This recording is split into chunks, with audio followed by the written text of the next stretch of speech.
Welcome to the Ruffled Daisy. Today I'm going to show you how to take some adorable pumpkins that actually came from Walmart, and we are going to transform them into a high-end piece that matches your decor perfectly. You guys, I did this with napkins. You can make so many things uniquely yours just by using the power of napkins. You're going to be amazed at how this all comes together.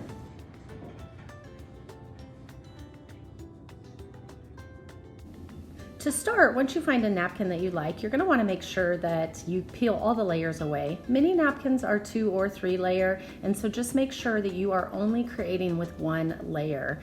If you leave the other layers on, it is going to create some bubbles in your piece. For the little pumpkin, I just wanted some napkin on the bottom part that didn't have any decoration and the top part. And you can see here, I put some Mod Podge down. I put the napkin down, and then I did put a little bit of Mod Podge over the top as well. Once it was all dry, we can sand it off to where it has a smooth edge, and then we're doing the same thing here on the top.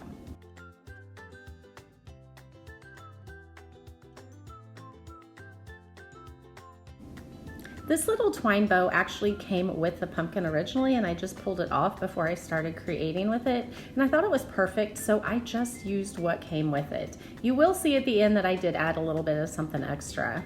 So for the larger pumpkin, you can tell that there are some wood pieces on top layered, and those are the only ones that I want covered in a napkin. So I am actually doing this in layers, putting a little bit of Mod Podge down, laying my napkin down, and then drying it all up. And then we're gonna go with some sandpaper and knock off all of the edges of that. I do need to use some scissors right here to get in between. So just make sure you get all of that really well.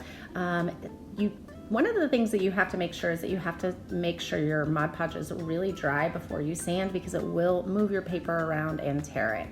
Now for the fun part, we're gonna create a bow. I have this gold dot tulle ribbon and a little bit of burgundy and then a little bit of orange. I used 3 pieces of each ribbon to coordinate with my napkin, and so we're just crisscrossing, laying it all together, and we're gonna tie it together to make an adorable bow.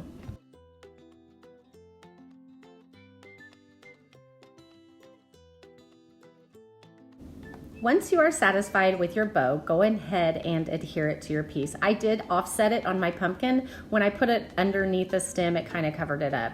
And you're also gonna see that I did go ahead and take a little bit of this tulle and put it underneath the twine bow that was on the little pumpkin. Now for the best part ever, my signature technique that I do on the edges of all my things. You guys, this simple technique will dress up anything you get from the store and make it uniquely yours. Check it out. These are absolutely stunning, and I am so thrilled with how they turned out. I hope you loved these, and if you like all things DIY and home creative, please make sure to hop over to theruffleddaisy.org, where I share all kinds of decorating and DIY tips. Thank you so much for watching today.